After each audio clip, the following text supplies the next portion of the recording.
दोस्तों, आज आप सुनेंगे शर्लक होम्स सीरीज की अगली कहानी the adventure of the noble bachelor Hindi में। लॉर्ड सेंट साइमन की शादी और उसका इस तरह से टूट जाना उन सामाजिक दायरों में अब कौतूहल का विषय नहीं रह गया था जिसमें ये बदनसीब दूल्हा रहता है। ताज़ा अफवाहों ने उस बात पर ग्रहण लगा दिया है और उनके रंगीन विवरणों से 4 साल पुराने इस नाटक से अब लोगों का ध्यान हट चुका है। मेरे पास यह मानने की ठोस वजह है कि आम लोगों को इसके बारे में पूरी जानकारी कभी नहीं दी गई, क्योंकि मेरे दोस्त शर्लक होम्स ने इस मामले को सुलझाने में काफी बड़ी भूमिका निभाई थी। मुझे लगता है कि उसके बारे में लिखा कोई भी संस्मरण इस चौंकाने वाली घटना के विवरण के बिना पूरा नहीं होगा। मेरी खुद की शादी के कुछ हफ्तों पहले की बात है, जिन दिनों मैं बेकर स्ट्रीट में होम्स के साथ एक कमरे में रह रहा था। एक दिन वो दोपहर की सैर के बाद लौटा तो मेज पर एक चिट्ठी उसका इंतजार कर रही थी। मैं सारा दिन अंदर ही रहा था क्योंकि अचानक बारिश शुरू हो गई थी और तेज हवा चलने लगी थी। मेरा शरीर एक आराम कुर्सी पर था और पैर दूसरी पर। मैं अखबारों के ढेर में घिरा हुआ था। आखिर जब मैं दिन की खबरें पढ़कर ऊब गया तो मैंने उनको एक ओर फेंक दिया। मैं निढाल पड़ा मेज पर रखे लिफाफे को देख रहा था और सोच रहा था कि मेरे मित्र को पत्र लिखने वाला ये शाही शख्स कौन हो सकता है। जब होम्स अंदर आया तो मैंने उससे कहा, "ये बड़ा ही फैशनेबल पत्र है। तुम्हारे सुबह वाले पत्रों में एक मछुआरे का था और एक किसी वेटर का।" हाँ, मेरे पत्रों की यही खासियत है कि वो हर तरह के लोगों से आते हैं, मुस्कुराते हुए होम्स ने कहा। और हाँ, निचले तबके वालों के पत्र ज्यादा दिलचस्प होते हैं। ये तो कोई इनविटेशन जैसा लग रहा है जिसमें जाकर आदमी या तो बोर होता है या झूठ बोलता है। इतना कहकर उसने पत्र पर लगी सील तोड़ी और उसे पढ़ने लगा। ओह, ये तो शायद कुछ रोचक साबित होगा। तो क्या ये निमंत्रण नहीं है? मैंने पूछा। नहीं, पूरी तरह पेशे से संबंधित है। और मुवक्किल कोई शाही घराने का है? इंग्लैंड के सबसे ऊंचे घरानों में से एक। क्या बात है, फिर तो तुम्हें बधाई देनी होगी। मैं तुमको आश्वासन देता हूं वॉटसन कि मेरे मुवक्किल का ओहदा मेरे लिए कोई मायने नहीं रखता। इस वक्त मैं सिर्फ केस में दिलचस्पी ले रहा हूं। हाल ही में तुम अखबारों को बारीकी से पढ़ते आए हो ना? हाँ, शायद ऐसा ही है, मैंने कहा और अखबारों के बंडल की ओर इशारा किया जो कोने में पड़ा था। मेरे पास करने के लिए और था भी क्या। तो मुझे पूरा विश्वास है कि तुम मुझे शायद पूरा किस्सा बता सकोगे, क्योंकि मैं तो सिर्फ अपराध से संबंधित खबरें ही पढ़ता हूँ। अगर तुमने हाल की घटनाओं के बारे में ठीक से पढ़ा है तो तुमने लॉर्ड सेंट साइमन और उसकी शादी के बारे में भी जरूर पढ़ा होगा। हाँ, बहुत ध्यान से पढ़ा है, मैंने कहा। बहुत बढ़िया। मैं ये पत्र हाथ में लिए खड़ा हूँ। ये लॉर्ड सेंट साइमन का ही है। मैं तुम्हें पढ़कर सुनाता हूँ और बदले में तुमको अखबारों से मुझे इस मामले की सारी जानकारी देनी होगी। उसने लिखा है, my dear mister Sherlock Holmes, मैं तुम पर पूरा भरोसा कर सकता हूँ, इसलिए मैंने फैसला किया है कि तुम्हारे पास आऊं और उस बेहद दुखद घटना के बारे में तुमसे सलाह लूं जो मेरी शादी से संबंधित है। स्कॉटलैंड यार्ड का मिस्टर लेस्ट्रेड इस मामले पर पहले ही काम कर रहा है, पर उसने मुझे विश्वास दिलाया है कि इस मामले में तुम्हारा सहयोग लेने में उसे कोई आपत्ति नहीं है और उसे लगता है कि इससे केस में मदद ही मिलेगी। मैं दोपहर 4 बजे आऊँगा और अगर तुम उस वक्त किसी और काम में व्यस्त हुए तो मैं विनती करूँगा कि अपने सारे काम स्थगित कर दो, क्योंकि मेरा काम बहुत ज़्यादा ज़रूरी है। तुम्हारा सेंट साइमन। ये चिट्ठी ग्रॉसवेनर मैंशन से लिखी गई है, पंख वाली कलम से, और शाही लॉर्ड की असावधानी से उनकी दाएं हाथ की छोटी उंगली पर स्याही का धब्बा लग गया है। चिट्ठी को वापस तह करते हुए होम्स ने कहा, उसने लिखा है कि वो 4 बजे आएगा। अब बजे हैं 3, यानी वो 1 घंटे में यहां होगा। मैंने कहा, तो फिर तुम्हारी मदद से मेरे पास इतना समय है कि इस विषय पर पूरी जानकारी ले लूं। इन अखबारों को पलटो और तारीखों के अनुसार लगा लो, जबकि मैं देखता हूं कि हमारा मुवक्किल कौन है। इतना कहकर उसने मेंटल पीस पर रखी किताबों की एक पंक्ति में से लाल रंग की एक किताब उठाई। ये रहा, और उसने किताब को अपने घुटनों पर फैला लिया।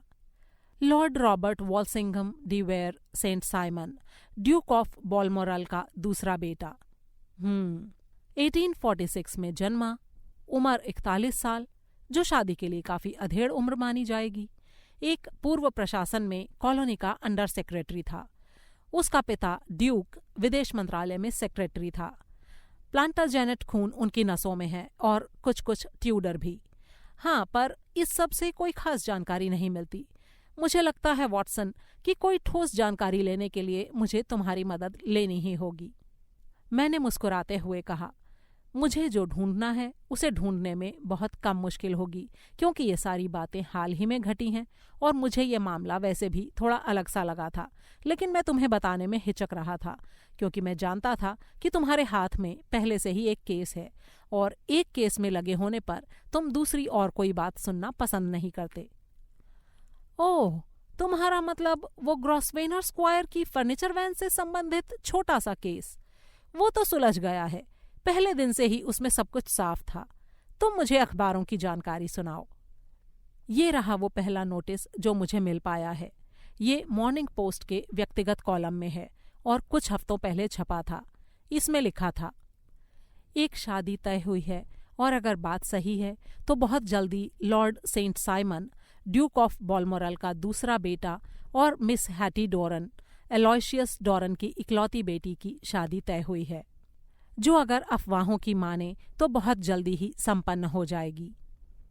बस इस कॉलम में इतना ही लिखा है। होम्स ने अपनी लंबी पतली टांगें आगे की ओर फैलाते हुए कहा, यह तो बहुत ही काम की जानकारी दी हुई है। उसी हफ्ते के एक दूसरे सोसाइटी अखबार में इस बारे में विस्तार से जानकारी है। सुनो, मैंने कहा। शादी के बाजार में जल्दी ही सुरक्षा की गुहार उठने वाली है, क्योंकि हाल की फ्री ट्रेड नीति से हमारे घरेलू उत्पादन पर गहरा असर पड़ा है। एक एक करके ग्रेट ब्रिटेन के शाही घरानों का संचालन अटलांटिक के उस पार के हमारे गोरे रिश्तेदारों के हाथ में जा रहा है। इन आकर्षक घुसपैठियों द्वारा ले जाए जाने वाले इनामों में पिछले हफ्ते एक और का नाम जुड़ गया, लॉर्ड सेंट साइमन, जिसने 20 सालों से साबित किया हुआ था कि वो क्यूपिड यानी कामदेव के तीरों का शिकार नहीं हो सकता।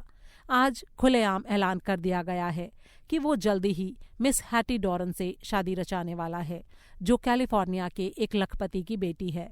मिस डोरन, जिसके खूबसूरत चेहरे मोहरे ने वेस्टबेरी हाउस के जश्नों में कई लोगों का ध्यान अपनी ओर खींचा है, इकलौती संतान है और माना जा रहा है कि उसका दहेज 6 अंकों में होगा और भविष्य में भी उनके पास काफी धन होगा, क्योंकि ये खुला राज है कि ड्यूक ऑफ बॉलमोरल को कुछ सालों से अपनी तस्वीरें बेचनी पड़ रही हैं, क्योंकि लॉर्ड सेंट साइमन के पास अपनी कोई संपत्ति नहीं है, बर्चमूर की एक छोटी सी प्रॉपर्टी के अलावा। ये जाहिर है कि जिस शादी के जरिए कैलिफोर्निया की उत्तराधिकारिणी एक रिपब्लिकन लेडी से ब्रिटिश के शाही घराने की महिला बन सकेगी, उससे किसी और को भी फायदा होगा। जम्हाई लेते हुए होम्स ने पूछा, और कुछ? हाँ, बहुत कुछ। द मॉर्निंग पोस्ट में एक और खबर है। खबर इस तरह है, शादी बिल्कुल सादगी से होगी, सेंट जॉर्ज के हैनोवर स्क्वायर में। सिर्फ आधा दर्जन घनिष्ठ मित्रों को ही निमंत्रित किया जाएगा। शादी में शामिल सभी लोग मिस्टर एलोयशियस डोरन द्वारा लिए गए लैंकास्टर गेट वाले घर की ओर रवाना हो गए। 2 दिन बाद यानी पिछले बुधवार को एक छोटा सा ऐलान और होता है। शादी संपन्न हो गई और हनीमून लॉर्ड बैकवाटर के यहाँ मनाया जाएगा, जो पीटर्सफील्ड के पास है। दुल्हन के लापता होने से पहले यही नोटिस अखबारों में छपा था। किसके पहले? आराम से बैठकर सुनते सुनते होम्स ने अचानक चौंक कर पूछा। दुल्हन के लापता होने से पहले, मैंने कहा। दुल्हन लापता कब हुई? ठीक शादी के नाश्ते के समय। ओहो, ये तो उससे भी ज्यादा दिलचस्प है जितना शुरू में लग रहा था, बल्कि काफी नाटकीय है। हाँ, मुझे भी लगा था कि ये बात बहुत आम नहीं है। होम्स अब चौकन्ना होकर बैठ गया था। उसने कहा, अक्सर लोग शादी के पहले लापता होते हैं और कभी कभी हनीमून के दौरान, लेकिन मुझे याद नहीं आ रहा कि इससे पहले भी किसी और ने इतनी जल्दबाजी दिखाई हो। जरा मुझे पूरी बात की जानकारी दो। सारी बात तो मुझे नहीं मालूम, अखबारों में भी नहीं दी गई थी, मैंने कहा। कल सुबह के अखबार के एक लेख में जितनी जानकारी है वो मैं तुम्हें पढ़कर सुना देता हूँ। इस खबर का शीर्षक है फैशनेबल शादी में अभूतपूर्व घटना। रॉबर्ट सेंट साइमन का परिवार बड़े असमंजस में है क्योंकि उनकी शादी में कुछ दुखद और अजीब घट गया है।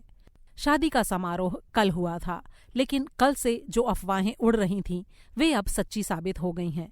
दोस्तों द्वारा मामले को गुपचुप रखने की कोशिश के बावजूद आम लोगों का ध्यान इस ओर इतना ज्यादा खींचा गया है कि अब इस बात से अनजान दिखने की कोशिश बेकार है, क्योंकि आजकल सब ओर इसी की चर्चा है। सेंट जॉर्ज में संपन्न समारोह बड़ा ही सादगी भरा था और उसमें छड़ी के बिना mister Aloysius Doran, duchess of Balmoral, lord Backwater, lord Eustace और लेडी क्लैरा, जो दूल्हे के छोटे भाई और बहन हैं, और लेडी एलिसिया विंटिंगटन शामिल थे। इसके बाद ये पूरी पार्टी लैंकास्टर गेट पर मिस्टर एलोयसियस डॉरन के घर के लिए रवाना हुई, जहां पर नाश्ता तैयार था। ऐसा लगता है कि वहां किसी महिला ने बखेड़ा पैदा किया। महिला का नाम ठीक से पता नहीं चल सका है।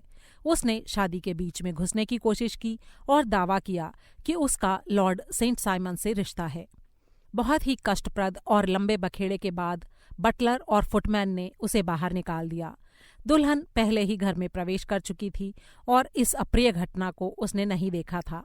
वो बाकी लोगों के साथ नाश्ते के लिए बैठी, पर अचानक ये कहकर कि उसकी तबीयत ठीक नहीं है अपने कमरे में चली गई। जब वो बहुत देर तक नहीं लौटी तो उसके बारे में पूछना शुरू हुआ और उसका पिता पता लगाने के लिए उसके कमरे में गया, पर वहां उसकी नौकरानी से पता चला कि वो पल भर के लिए ही अपने कमरे में आई थी। उसने कुछ कपड़े लिए और वो बाहर चली गई। गेटमैन ने बताया कि उसने एक महिला को बाहर जाते देखा था, पर उसने ये नहीं माना कि वो दुल्हन थी। उसे लगा कि कोई मेहमान गया है। ये पता चलने पर कि उसकी बेटी नदारद हो चुकी है, मिस्टर एलोयसियस डॉरन ने दूल्हे के साथ जाकर फौरन पुलिस को खबर की। अब तेजी से छानबीन की जा रही है। उम्मीद है कि इस अनूठे मामले की तह तक जल्दी ही पहुंचा जाएगा। कल देर रात तक नदारद दुल्हन का अता पता नहीं चल पाया था।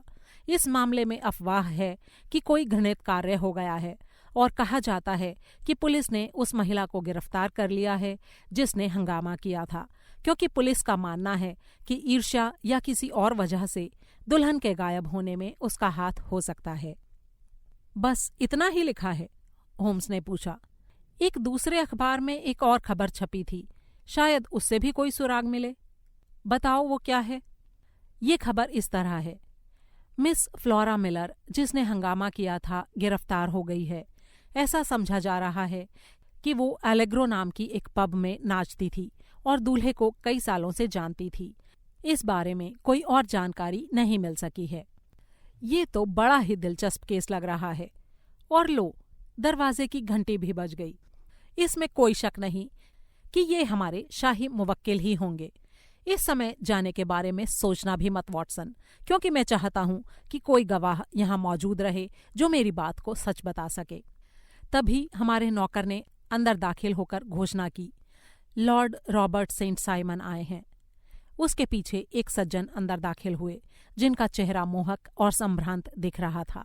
नाक ऊंची और आंखें साफ और सधी हुई, मानो उनकी आदत हो कि वे हुक्म दें और लोग उस हुक्म की तामील करें। उनको देखकर लग रहा था मानो वो असमय बूढ़े हो गए हैं, क्योंकि वो थोड़े झुके हुए थे और उनके घुटने भी मुड़े हुए थे। जब उन्होंने अपना खूबसूरत हैट हटाया तो उनके बाल भी किनारों से अधपके थे और सिर के ऊपर बाल थे भी बहुत कम। जहां तक उनके कपड़ों का सवाल है, वो उन्होंने बहुत ध्यानपूर्वक चुने थे। ऊंचा कॉलर, काला फ्रॉक कोट, सफ़ेद वेस्ट कोट, पीले दस्ताने, पेटेंट लेदर के जूते और हल्के रंग के गेटर। वो धीरे धीरे कमरे में आए, अपना सिर बाएं से दाएं घुमाते हुए। दाएं हाथ में वो एक जंजीर घुमा रहे थे जो उनके सुनहरे चश्मे को थामे थी। होम्स ने झुककर उनका अभिवादन किया। गुड डे लॉर्ड साइमन, इस कुर्सी पर बैठिए। ये मेरा मित्र और सलाहकार डॉक्टर वॉटसन है। आप जरा आग के और पास आ जाएं और हम सारी बातों पर चर्चा करेंगे। ये मेरे लिए बहुत ही दर्द भरा विषय है। जैसा कि आप समझ सकते हैं मिस्टर होम्स, मुझे बहुत बुरी तरह बेवकूफ़ बनाया गया है। मैं समझता हूँ कि आपने इस तरह के नाजुक मामलों को पहले भी सुलझाया है। हालांकि मैं ये भी जानता हूँ कि वे ज़रूर समाज के निचले तबके से होंगे। जी नहीं, मैं ऊपर से नीचे की ओर जा रहा हूँ, होम्स ने कहा। माफ कीजिए, मैं कुछ समझा नहीं, लॉर्ड ने कहा।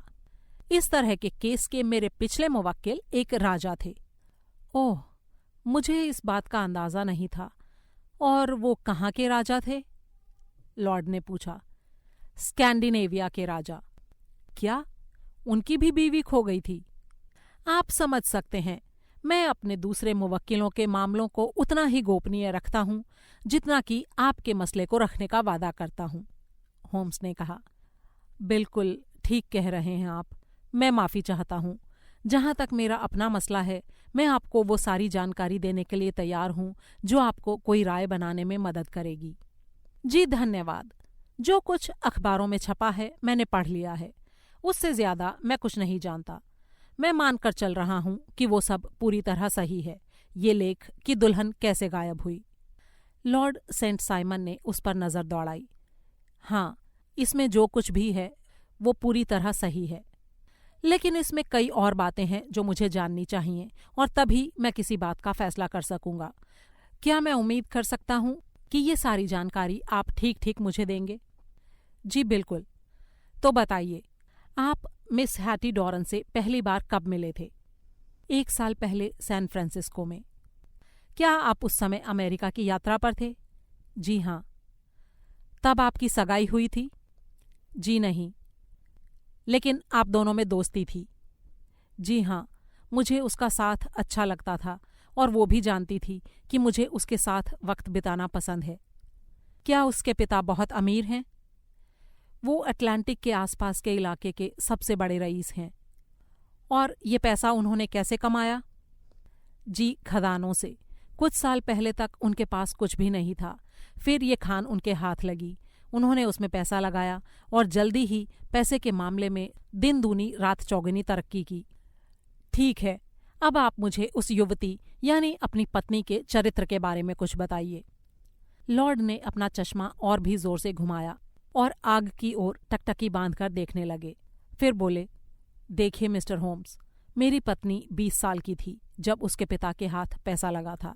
उस वक्त वो खदानों में यूं ही भागती फिरती थी और जंगलों और पहाड़ों के बीच घूमती थी। इसीलिए उसकी शिक्षा दीक्षा किसी स्कूल में ना होकर प्रकृति के बीच हुई है। वो स्वभाव से अलमस्त है, जिसे इंग्लैंड में टॉम बॉय कह सकते हैं। वो मजबूत स्वभाव की और आज़ाद रहना पसंद करने वाली है। परंपराओं के बंधन में कभी नहीं रह सकती। वो एक ज्वालामुखी की तरह है, कभी भी अचानक फट सकती है। वो कोई भी निश्चय फौरन ले लेती है और एक बार कोई फैसला करने पर उस काम को पूरा करके ही छोड़ती है। मैं उसको अपने खानदान का नाम शायद नहीं देता, लेकिन मुझे ऐसा लगा कि दिल की गहराइयों में वो बहुत ही ऊंचे चरित्र की है। मैं मानता हूँ कि वो कोई भी आत्मत्याग कर सकती है और कोई भी गलत काम नहीं कर सकती। क्या आपके पास उसका कोई फोटो है? मैं उसे अपने साथ ही लेकर आया हूँ। इतना कहकर लॉर्ड ने एक लॉकेट खोला और एक बहुत सुंदर महिला का चेहरा दिखाया। ये फोटो नहीं बल्कि चित्र था। चित्रकार ने उसके लंबे घने काले बालों, बड़ी काली आंखों और आकर्षक होठों को और भी स्पष्ट रूप से उकेरा था। होम्स ने काफी देर तक उसे गौर से देखा, फिर लॉकेट बंद करके लॉर्ड को वापस लौटा दिया। तो फिर वो लड़की लंदन आ गई और आपका मेलजोल फिर से शुरू हुआ? हाँ, उसका पिता उसे यहाँ लेकर आया था। मैं उससे कई बार मिला, फिर हमारी सगाई हुई और हमने शादी कर ली। मेरे ख्याल से वो अपने साथ काफी सारा दहेज भी लाई थी। ज्यादा तो नहीं, ठीक ही था। उससे ज्यादा नहीं था जितना मेरे परिवार में आमतौर पर चलता है। और वो सब कुछ अब आपके पास रहेगा क्योंकि शादी संपन्न हो चुकी है। मैंने इस विषय में कोई जानकारी हासिल नहीं की है। हाँ, स्वाभाविक ही है। क्या शादी के पहले वाले दिन आप मिस डॉरन से मिले थे? जी हाँ, मिला था। क्या वो अच्छे मूड में थी? इससे अच्छे मूड में मैंने उसे पहले कभी नहीं देखा था। वो पूरा समय यही बातें कर रही थी कि हम आने वाली जिंदगी में क्या करेंगे। ऐसा? ये बात काफी दिलचस्प है। और शादी की सुबह? वो उतनी ही खुश थी, कम से कम शादी के समारोह तक। और फिर आपने उसमें कोई बदलाव देखा? अगर सच कहूं तो उसी समय पहली बार मुझे लगा कि उसका गुस्सा जरा तेज है। बात बहुत छोटी सी थी और उसका शायद इस केस से कोई संबंध होगा नहीं। आप मुझे पूरी बात बताइए, संबंध है या नहीं ये सोचना मेरा काम है। अरे बहुत ही बचकानी सी बात थी। हम जरा वेस्ट्री की ओर जा रहे थे तो उसके हाथ से फूलों का गुलदस्ता गिर गया। उस समय वो आगे की पंक्ति से गुजर रही थी और वो अंदर की ओर गिर गया। एक पल की देर हुई पर वहां बैठे एक सज्जन ने उसे लौटा दिया और गिरने की वजह से गुलदस्ते में कोई खराबी भी नहीं आई थी। लेकिन जब मैंने उससे इस बारे में बात की तो उसने मुझे बड़ा ही रूखा सा जवाब दिया और घर लौटते समय गाड़ी में इस जरा सी बात पर वो काफी उत्तेजित दिखाई दी। आपका कहना है कि पंक्ति में कोई सज्जन थे जिन्होंने वो गुलदस्ता उठाकर उसे वापस दिया, तो इसका मतलब ये हुआ कि आम जनता के भी कुछ लोग वहां मौजूद थे? होम्स ने पूछा। हाँ, उनको शामिल होने से रोकना असंभव था क्योंकि चर्च सभी के लिए खुला हुआ था। वो आदमी तुम्हारी पत्नी का कोई मित्र तो नहीं था? नहीं नहीं, मैं तो शराफत की वजह से उसे सज्जन कह रहा हूँ। वो तो ऐसे ही मामूली सा दिखने वाला कोई आदमी था। मैंने उस पर ज्यादा ध्यान ही नहीं दिया। लेकिन अब मुझे वाकई में ऐसा लग रहा है कि हम असली मुद्दे से भटक रहे हैं। अच्छा, तो फिर आगे बताइए। जब लेडी सेंट साइमन शादी करके लौटीं तो उतनी खुश नहीं थीं जितनी पहले थीं। अपने पिता के घर में अंदर प्रवेश करने पर उन्होंने क्या किया? मैंने उसे अपनी नौकरानी से बात करते हुए देखा। और ये नौकरानी कौन है? उसका नाम एलिस है। वो अमेरिकी है और कैलिफोर्निया से ही उसके साथ आई थी। क्या वो विश्वासपात्र नौकरानी है? अरे बहुत ज्यादा। मुझे लगता है कि उसकी मालकिन ने उसे ज्यादा ही सिर चढ़ा रखा है। लेकिन अमेरिका में इन सब बातों को दूसरी तरह देखा जाता है। उसने एलिस से कितनी देर तक बात की? कुछ मिनटों तक। मैं उस समय कुछ और सोच रहा था। तो इसका मतलब आपने सुना नहीं कि वो आपस में क्या बातें कर रही थीं? लेडी सेंट साइमन कुछ हक छोड़ने की बात कर रही थीं। वो कई बार इसी तरह की बातें किया करती थीं। मुझे बिल्कुल भी अंदाजा नहीं है कि वो क्या कह रही थीं। ठीक है, और नौकरानी से बात करने के बाद उन्होंने क्या किया? वहां से वो नाश्ते के कमरे में आई। फिर जब हमें बैठे हुए करीब 10 मिनट हो चुके थे तो वो अचानक उठ खड़ी हुई और माफी मांगते हुए कमरे से बाहर चली गई। उसके बाद फिर वो वापस नहीं आई। और ये नौकरानी एलिस, मेरे ख्याल से उसने कहा था कि दुल्हन अपने कमरे में गई। वहां पर उन्होंने अपनी दुल्हन वाली ड्रेस पर एक लंबा नकाब पहना और वहां से चली गईं। जी हाँ, बिल्कुल।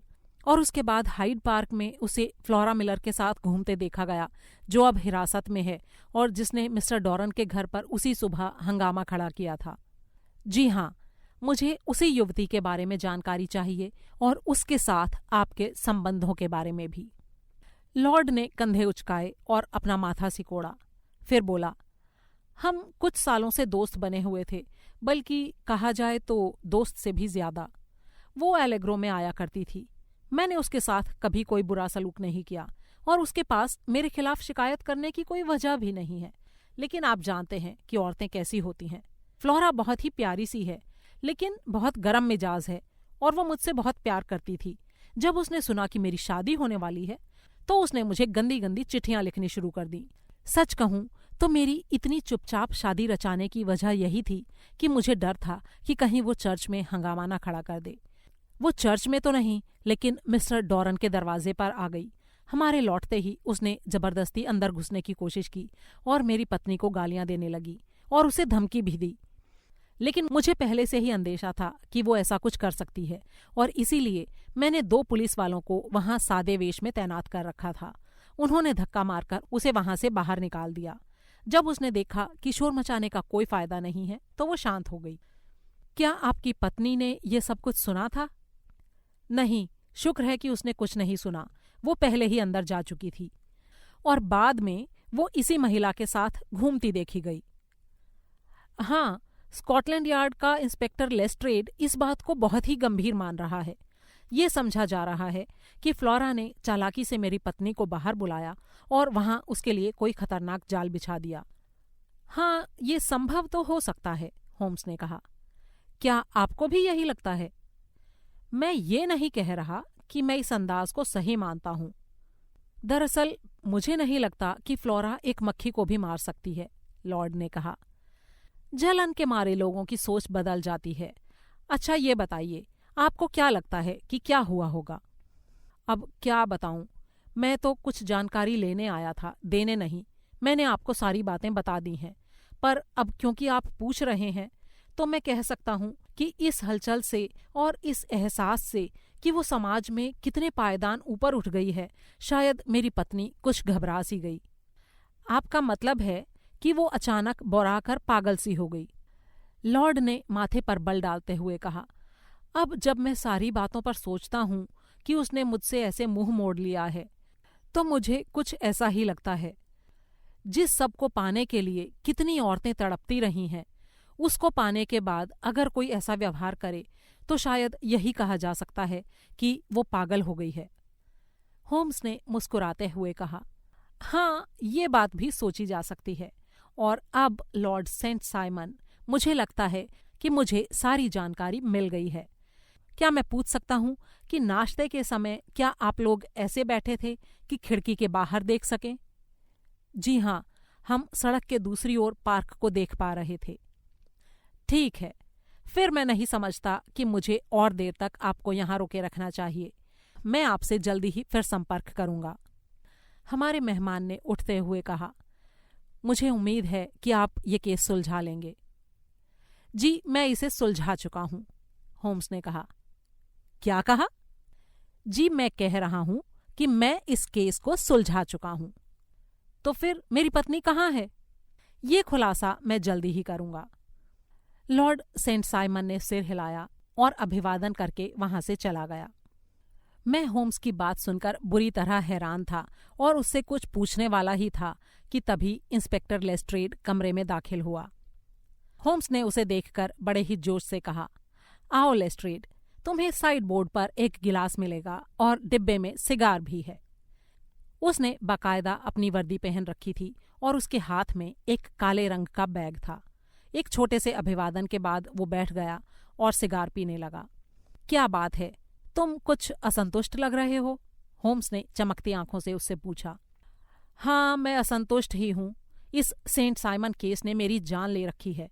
मुझे तो इसका सिर पैर कुछ भी समझ नहीं आ रहा है। अब तुम ही बताओ, इतने पेचीदा मामले के बारे में कभी किसी ने सुना है? हर सुराग मेरे हाथ से फिसल जाता है।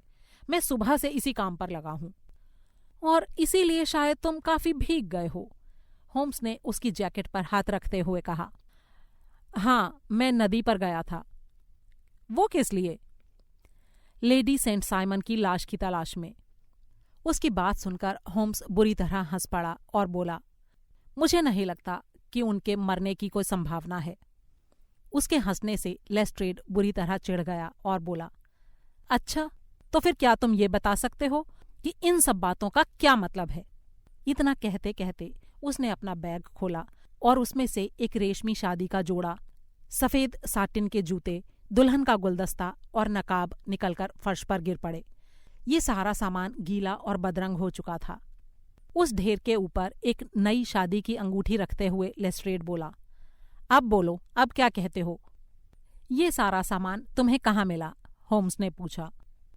ये सारी चीजें सर्पेंटाइन के पास में तैरते हुए पार्क के रखवाले को मिली थीं।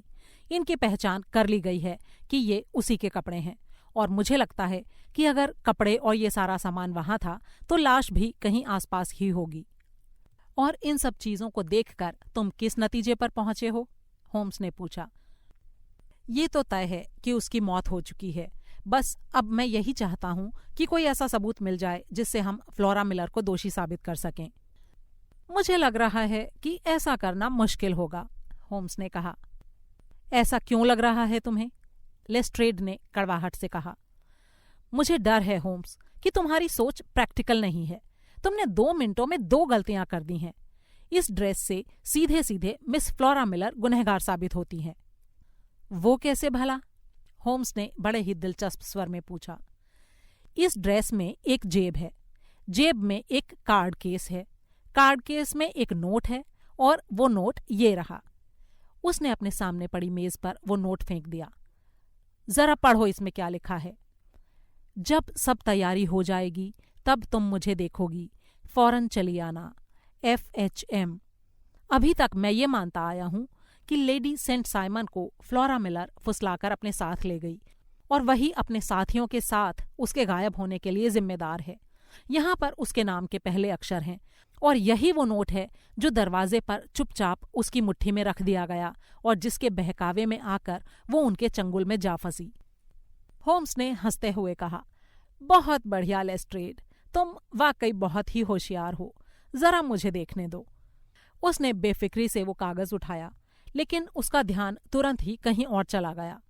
कुछ पल के बाद वो बड़े ही संतोष से चिल्लाया, ये वास्तव में बड़ा जरूरी कागज है। क्या तुमको वाकई ऐसा लग रहा है? बिल्कुल, बहुत ही जरूरी है। मैं तुम्हें दिल से बधाई देता हूं। लेस्ट्रेड विजय के भाव से उठा और सिर झुकाकर देखने लगा। फिर वो बोला, अरे तुम उल्टी तरफ देख रहे हो। जी नहीं, यही सीधी साइड है, होम्स ने कहा। सीधी साइड? अरे तुम पागल हो क्या?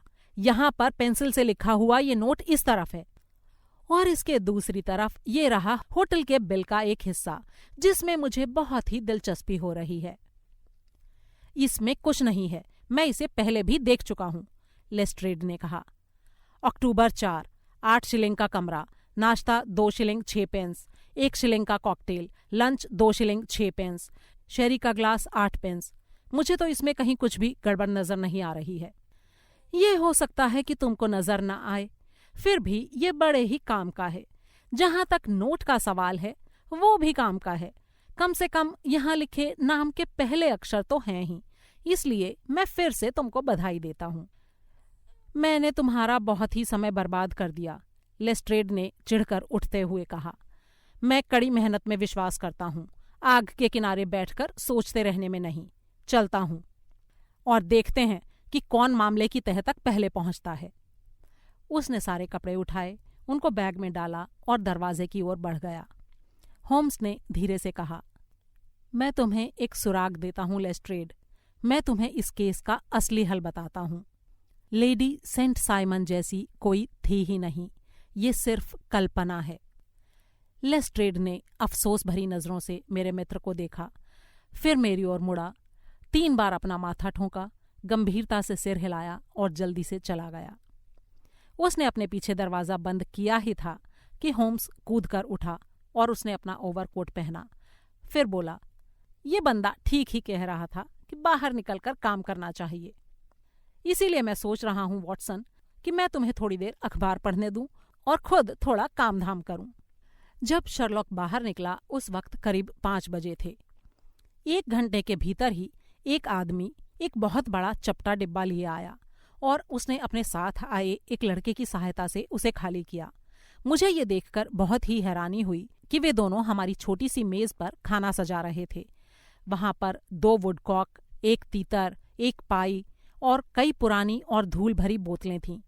ये सब अय्याशी की चीजें मेज पर सजाने के बाद वे दोनों वहां से चले गए, अरेबियन नाइट्स के जिन्न की तरह, बिना कुछ बताए, सिवाय इसके कि इन चीजों की कीमत चुका दी गई है और इन्हें इस पते के लिए ऑर्डर किया गया था। 9 बजे से कुछ पहले शर्लॉक होम्स फुर्ती से कमरे में दाखिल हुआ। उसका चेहरा गंभीर था, लेकिन उसकी आंखों में वही पुरानी चिरपरिचित चमक थी जिससे मैं समझ गया कि वो अपने निष्कर्षों से निराश नहीं हुआ है। हाथ मलते हुए वो बोला, ओह, तो उन्होंने खाना लगा दिया है। लगता है तुम्हें किसी मेहमान के आने की उम्मीद है। उन्होंने 5 लोगों के लिए टेबल लगाई है, मैंने कहा। हाँ, मुझे उम्मीद है कि कुछ लोग आएंगे, वो बोला। लेकिन हैरानी तो ये है कि लॉर्ड सेंट साइमन अभी तक क्यों नहीं आया। शायद सीढ़ियों पर उसी के कदमों की आवाज आ रही है। वाकई में वो हमारा सुबह वाला मेहमान था जो अंदर आया था। वो अपना चश्मा और भी तेजी से घुमा रहा था और उसके चेहरे पर बड़ा ही उलझन भरा भाव था। तो मेरा संदेश आपके पास पहुंच गया था ना? होम्स ने उससे पूछा। हाँ, मैं मानता हूं कि उसमें जो लिखा था उससे मैं बहुत बुरी तरह चौंक गया था। क्या तुम पूरे विश्वास के साथ अपनी बात कह रहे हो? जी हाँ, बिल्कुल। लॉर्ड एक कुर्सी में धंस गया और उसने अपने माथे पर हाथ फेरा। वो बड़बड़ाया, ड्यूक क्या सोचेगा जब उसे पता चलेगा कि उसके परिवार के एक सदस्य का इतना बड़ा अपमान हुआ है। ये एक दुर्घटना है, मैं नहीं कहूंगा कि इसमें किसी का कोई अपमान हुआ है, होम्स ने कहा। तुम नहीं समझते, तुम इन बातों को दूसरे नजरिए से देख रहे हो होम्स। मैं देख नहीं पा रहा हूं कि इसमें किसी का भी दोष होगा। मैं नहीं जानता कि वो औरत और किस तरह से प्रतिक्रिया करती। हालांकि उसका तरीका गलत था। मां न होने से उसके पास कोई नहीं था जो ऐसी मुश्किल के समय उसे सही राय दे सके। लॉर्ड ने होम्स की बातों पर ध्यान दिए बिना उंगलियां मेज पर बजाते हुए कहा, वो अपमान था, सार्वजनिक अपमान, घोर अपमान। अरे उस बेचारी लड़की पर थोड़ा तरस खाओ जो ऐसी दुविधा की हालत में पड़ गई थी, होम्स ने कहा। मैं बिल्कुल तरस नहीं खाऊंगा। मैं वास्तव में बहुत नाराज हूं। मेरे साथ बहुत ही बुरा हुआ है। शायद मैंने घंटी की आवाज सुनी है, होम्स ने अचानक कहा। हाँ, सीढ़ियों पर किसी के चढ़ने की आवाजें आ रही हैं। अगर मैं आपको इस बात के लिए नहीं मना पा रहा हूं कि इस मामले में थोड़ा मुलायम रुख अपनाएं, तो लॉर्ड सेंट साइमन यहाँ पर एक वकील है जो शायद इस काम में मुझसे ज्यादा सफल हो पाएगा। उसने दरवाजा खोला और एक महिला और एक सज्जन अंदर दाखिल हुए। होम्स ने कहा, लॉर्ड सेंट साइमन, मैं आपको मिस्टर एंड मिसेस फ्रांसिस मॉल्टन से मिलवाता हूँ। मेरे ख्याल से इस महिला से तो आप पहले ही मिल चुके हैं। इन नए मेहमानों को देखकर हमारा मुवक्किल उछलकर सीधा खड़ा हो गया, आंखें नीची और हाथ अपने फ्रॉक कोट की ऊपरी जेब के अंदर किए हुए। उस समय वो ऐसा लग रहा था मानो उसके आत्मसम्मान को बहुत बुरी तरह ठेस लगी है। महिला एक कदम आगे आई और उसने अपना हाथ बढ़ाया, लेकिन फिर भी उसने आंखें नहीं उठाईं। ये एक तरीके से अच्छा ही हुआ, क्योंकि उसका याचना करता चेहरा देखकर कोई भी पिघल सकता था। वो बोली, तुम मुझसे नाराज हो रॉबर्ट? हाँ, मैं समझ सकती हूँ। तुम्हारे पास नाराज होने की पूरी वजह है। मुझसे माफी क्यों मांग रही हो? लॉर्ड ने कड़वाहट से कहा। मैं जानती हूँ कि मैंने तुम्हारे साथ बहुत बुरा किया। बाहर जाने से पहले मुझे तुमसे बात करनी चाहिए थी, लेकिन मैं भीतर तक बहुत बुरी तरह हिली हुई थी, और जब से मैंने फ्रैंक को यहाँ देखा है, मुझे बिल्कुल नहीं पता कि मैं क्या कर रही हूँ या क्या कह रही हूँ। मुझे यही ताज्जुब है कि चर्च में ऑल्टर पर मैं गिरकर बेहोश कैसे नहीं हुई। मैं तुम्हें अपनी पूरी कहानी बताती हूँ। मैं और ये फ्रैंक 1884 में मैक्वायर कैंप में मिले थे, जहाँ मेरे पिता पहाड़ों के पास काम कर रहे थे। हम दोनों की सगाई हो चुकी थी, पर फिर एक दिन मेरे पिता अमीर हो गए, जबकि फ्रैंक का पैसा डूब गया। पापा अमीर होते गए और फ्रैंक और ज्यादा गरीब। इसलिए पापा को बर्दाश्त नहीं था कि हमारी सगाई बनी रहे। वे मुझे लेकर सैन फ्रांसिस्को चले आए, लेकिन फ्रैंक ने हार नहीं मानी, इसलिए वो हमारे पीछे पीछे आया और पापा की जानकारी के बगैर मुझसे मिला। वो ये जानकर बहुत ही नाराज हो जाते, इसलिए हमने सब कुछ आपस में ही तय कर लिया। फ्रैंक ने कहा कि वो भी जाकर धन कमाएगा और तब तक वापस नहीं आएगा जब तक उसके पास भी पापा जितनी दौलत नहीं हो जाती। मैंने उससे वादा किया कि मैं कयामत तक उसका इंतजार करूंगी और जब तक वो जिंदा है किसी और से शादी नहीं करूंगी। इस पर वो बोला, क्यों ना हम फौरन ही शादी कर लें, तब मैं पूरी तरह आश्वस्त हो जाऊंगा और जब तक मैं लौटकर नहीं आता तब तक तुम्हारा पति होने का दावा नहीं करूंगा। हमने काफी सोचा और हमें लगा कि ऐसा ही करना ठीक होगा। उसने सारा इंतजाम कर लिया, पादरी भी आ गया और हमने वहीं शादी कर ली। फिर फ्रैंक रुपया कमाने चला गया और मैं पापा के पास लौट आई। फिर मैंने सुना कि फ्रैंक मोंटाना में है, फिर एरिज़ोना में, और फिर ये खबर आई कि वो न्यू मैक्सिको में है। उसके बाद अखबार में एक लंबी खबर आई कि कैसे एक खदान के कैंप पर भारतीयों ने हमला कर दिया था। मैं तभी बेहोश हो गई और कई महीनों तक बीमार रही। पापा ने मुझे फ्रिस्को के कई डॉक्टरों को दिखाया। 1 साल से ज्यादा समय हो गया, लेकिन कोई खबर नहीं आई। इसलिए मेरे मन में कभी ये शक ही नहीं हुआ कि फ्रैंक मरा नहीं है। फिर लॉर्ड सेंट साइमन फ्रिस्को आया और हम लंदन आ गए और तभी शादी तय हुई। पापा को बहुत खुशी हुई, पर मुझे हमेशा यही लगा कि इस दुनिया में कोई भी पुरुष मेरे दिल में वो जगह नहीं ले सकता जो फ्रैंक के लिए थी। लेकिन फिर भी अगर मैंने सेंट साइमन से शादी की होती तो मैं अपना कर्तव्य अच्छी तरह निभाती। मोहब्बत पर हमारा जोर नहीं होता, लेकिन जो रिश्ते भगवान ने बनाए हैं उन पर जरूर होता है। मैं उसके साथ ऑल्टर तक गई, इस इरादे से कि मैं जितना हो सकेगा उतनी अच्छी पत्नी बनकर दिखाऊंगी। लेकिन तुम समझ सकते हो कि उस वक्त मुझे कैसा लगा होगा जब वहां पहुंचने पर मैंने देखा कि फ्रैंक सामने खड़ा मुझे देख रहा है। मुझे लगा कि ये उसका भूत है, पर जब मैंने दोबारा देखा तो वो वही था, आंखों में सवाल लिए, ये पूछते हुए कि मैं उसे देखकर खुश हुई या नहीं। मुझे चक्कर आ रहे थे और पादरी के शब्द मेरे कानों में मक्खी की तरह भिनभिना रहे थे। मुझे समझ में नहीं आ रहा था कि मैं क्या करूं। क्या मैं शादी रोक दूं या चर्च में शोर मचाऊं? फिर मैंने उसे दोबारा देखा और वो शायद समझ रहा था कि मेरे मन में क्या चल रहा है। उसने होठों पर उंगली रखकर मुझे इशारा किया कि मैं शांत रहूं। फिर मैंने उसे कागज के टुकड़े पर कुछ लिखते देखा और मैं समझ गई कि वो मेरे लिए ही लिख रहा है। जब मैं उसके पास से गुजरी तो मैंने अपना गुलदस्ता उसके पास गिरा दिया। फूल लौटाते समय उसने वो कागज मेरे हाथ में दे दिया। उसमें सिर्फ एक लाइन थी जिसमें लिखा था कि जब वो इशारा करे मैं उसके पास फौरन पहुंच जाऊं। मेरे मन में पल भर के लिए भी ये शक नहीं आया कि मेरा पहला कर्तव्य उसके प्रति है और मैं वही करूंगी जो वो मुझे करने के लिए कहेगा। जब मैं वापस आई तो मैंने अपनी नौकरानी को सारी बात बताई। वो मुझे कैलिफोर्निया से ही जानती है और मेरी दोस्त है। मैंने उससे कहा कि वो किसी को कुछ ना बताए और मेरा कुछ सामान और नकाब तैयार रखे। मैं जानती हूँ कि मुझे लॉर्ड सेंट साइमन से बात करनी चाहिए थी, लेकिन उसकी माँ और सारे बड़े लोगों के सामने ये करना बहुत ही मुश्किल था। मैंने फैसला कर लिया कि मैं उस समय वहाँ से भाग जाऊंगी और सारी बात उसे बाद में बताऊंगी। मैं मेज़ के पास 10 मिनट ही बैठी थी कि मैंने सड़क के उस पार खिड़की से फ्रैंक की ओर देखा। उसने मुझे इशारा किया और फिर पार्क की ओर चलने लगा। मैं बाहर निकली, सामान लिया और उसके पीछे चली गई। उसी समय एक औरत वहां आकर लॉर्ड सेंट साइमन के बारे में मुझसे कुछ कहने लगी। जो कुछ थोड़ा बहुत मैंने सुना उससे मुझे ये समझ आया कि मेरे पति का भी शादी से पहले कोई छोटा सा रहस्य था। पर मैंने उससे जल्दी ही पीछा छुड़ाया और फ्रैंक के पास पहुंच गई। वहां से हमने एक कैब ली और फिर हम गार्डन स्क्वायर में एक होटल में पहुंचे। इतने सालों के इंतज़ार के बाद यहाँ फ्रैंक से मेरी असली शादी हुई। फ्रैंक को अमेरिकी भारतीयों ने बंधक बनाया हुआ था, लेकिन वो किसी तरह वहाँ से छूट निकला था। फिर वो फ्रिस्को आया और वहाँ उसे पता चला कि मैं उसे मरा हुआ समझ बैठी हूँ और इंग्लैंड आ गई हूँ। वो मेरा पीछा करता हुआ यहाँ तक आया और आखिर में मेरी दूसरी शादी की सुबह ही जाकर वो मुझे ढूंढ पाया। फ्रैंक ने कहा, मैंने ये खबर अखबार में देखी थी। वहाँ से मुझे नाम और चर्च के बारे में पता चला, लेकिन इसके घर का पता मुझे नहीं लग पाया था। महिला फिर बोली, वहाँ हमने बात की कि हमें क्या करना चाहिए। फ्रैंक चाहता था कि मैं सारी बातें साफ साफ बता दूं, लेकिन मुझे इतनी शर्मिंदगी हो रही थी कि मुझे लगा बस गायब हो जाऊं और इनमें से किसी को भी फिर कभी ना देखूं।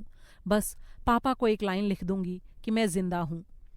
मेरे लिए बड़ा ही अजीब था कि सब इतने ऊंचे ओहदे वाले लोग लंच के लिए बैठे हैं और मेरे वापस आने का इंतज़ार कर रहे हैं। इसलिए फ्रैंक ने मेरा शादी का जोड़ा और सामान लिया और गठरी में बांध दिया, जिससे मेरा कोई सुराग न मिल सके, और उसे ऐसी जगह फेंक दिया जहां कोई भी उसे आसानी से ढूंढ ले। हम शायद कल पेरिस में होते, पर यह भला आदमी शर्लॉक होम्स शाम को हमारे पास आया। उसने हमें कैसे ढूंढा हमें नहीं मालूम। इसने हमें बहुत ही प्यार से और साफ साफ शब्दों में समझाया कि मैंने जो किया वो गलत था और फ्रैंक सही था। अगर हम इतने छुप छुप कर रहेंगे तो लोग हमें गलत समझेंगे। फिर इसने हमें मौका दिया कि हम अकेले में लॉर्ड सेंट साइमन से मिलें और हम सीधे यहाँ चले आए। अब रॉबर्ट, तुम सारी बात सुन चुके हो और मैं क्षमा चाहती हूँ कि मैंने तुमको इतनी तकलीफ दी। मुझे उम्मीद है कि तुम मुझे गलत नहीं समझोगे। लॉर्ड सेंट साइमन ने अपना सख्त रवैया नहीं छोड़ा था, लेकिन माथा सिकोड़े, होंठ भींचे सारी बात सुनी थी। वो बोला, माफ़ करना, पर मेरी आदत नहीं है कि मैं अपने निजी मामले को सबके सामने खोलता फिरूं। फिर तुम मुझे माफ़ नहीं करोगे? मेरे जाने से पहले मुझसे हाथ भी नहीं मिलाओगे? अगर इससे तुमको खुशी मिलती है तो ठीक है। उसने ठंडेपन से अपना हाथ आगे बढ़ाया और युवती का बढ़ा हुआ हाथ थाम लिया। होम्स ने कहा, मुझे उम्मीद थी कि हमारे साथ आप भी भोजन करेंगे। लॉर्ड ने सख्त स्वर में जवाब दिया, मुझे लगता है कि तुम कुछ ज्यादा ही उम्मीद कर रहे हो। हाल की घटनाओं को मैं स्वीकार कर सकता हूँ, लेकिन उन पर जश्न नहीं मना सकता। मैं चलता हूँ, गुड नाइट। और इतना कहकर वो कमरे से बाहर चला गया। होम्स ने कहा, तो कम से कम तुम दोनों तो खाने पर हमारा साथ दोगे। मुझे किसी भी अमेरिकन से मिलकर बहुत खुशी होती है मिस्टर मॉल्टन, क्योंकि मैं उन लोगों में से हूँ जो ये मानते हैं कि पुराने समय के किसी राजा की मूर्खता या मंत्री की गलती के बावजूद किसी दिन हमारे बच्चे एक ही विश्वव्यापी देश के निवासी होंगे, जिस पर यूनियन जैक और सितारों और लाइनों का मिला-जुला झंडा लहरा रहा होगा। जब हमारे मेहमान विदा हुए तो होम्स ने कहा, ये केस दिलचस्प था, क्योंकि ये दिखाता है कि कभी कभी बहुत पेचीदा दिखने वाला मामला कितनी आसानी से सुलझाया जा सकता है।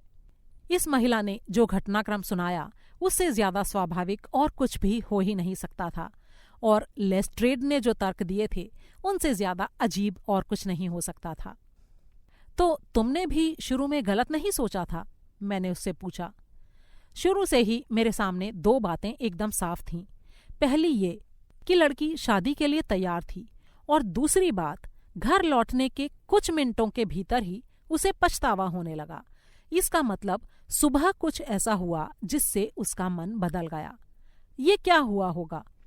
जब वो बाहर थी तो उसकी किसी से बात नहीं हुई, क्योंकि वो दूल्हे के साथ थी। तो फिर उसने किसी को देखा होगा, और अगर ऐसा था तो वो जरूर कोई अमेरिकी ही रहा होगा, क्योंकि इस देश में वो इतने कम समय के लिए रही है कि किसी को इतनी अच्छी तरह नहीं जान सकती थी कि उसे देखकर उसका मन बदल जाए। तो फिर ये अमेरिकन कौन था, और वो उस पर इतना प्रभाव कैसे डाल सकता था? या तो वो कोई प्रेमी हो सकता था या पति। मैं जानता था कि उसकी जवानी के शुरुआती दिन कठोर परिस्थितियों में गुजरे थे। इतना मुझे लॉर्ड सेंट साइमन के बयान से पता चल गया था। जब उसने चर्च में उस आदमी के होने के बारे में बताया, और दुल्हन के बर्ताव में अचानक परिवर्तन, गुलदस्ते का गिरना, नौकरानी को विश्वास में लेना, और उसका ये कहना कि वो अपना दावा छोड़ रही है, जिसका मतलब है उस चीज को पाना जिस पर पहले ही किसी का हक है, तब सारी बात मेरे सामने बिल्कुल साफ हो गई। वो किसी पुरुष के साथ गई थी जो या तो प्रेमी था या पूर्व पति। ज्यादा संभावना पूर्व पति की ही थी। और फिर तुमने इनको ढूंढा कैसे? मैंने पूछा। वो मुश्किल हो सकता था, लेकिन मेरा दोस्त लेस्ट्रेड अपने हाथ में सारी जानकारी लिए खड़ा था, जिसका महत्व उसे मालूम ही नहीं था। उसके नाम के अक्षर सबसे ज्यादा अहम थे, लेकिन उससे भी ज्यादा जरूरी वो जानकारी थी कि हफ्ते भर में ही उसने लंदन के एक महंगे होटल का बिल चुकाया था। लेकिन तुम्हें यह कैसे पता चला कि वो कौन से होटल में ठहरा था? उसके दामों से। एक बेड के 8 शिलिंग और एक ग्लास शेरी के 8 पेंस।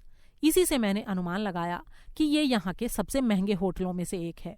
लंदन में ऐसे ज्यादा होटल नहीं हैं जो ऐसे दाम रखते होंगे।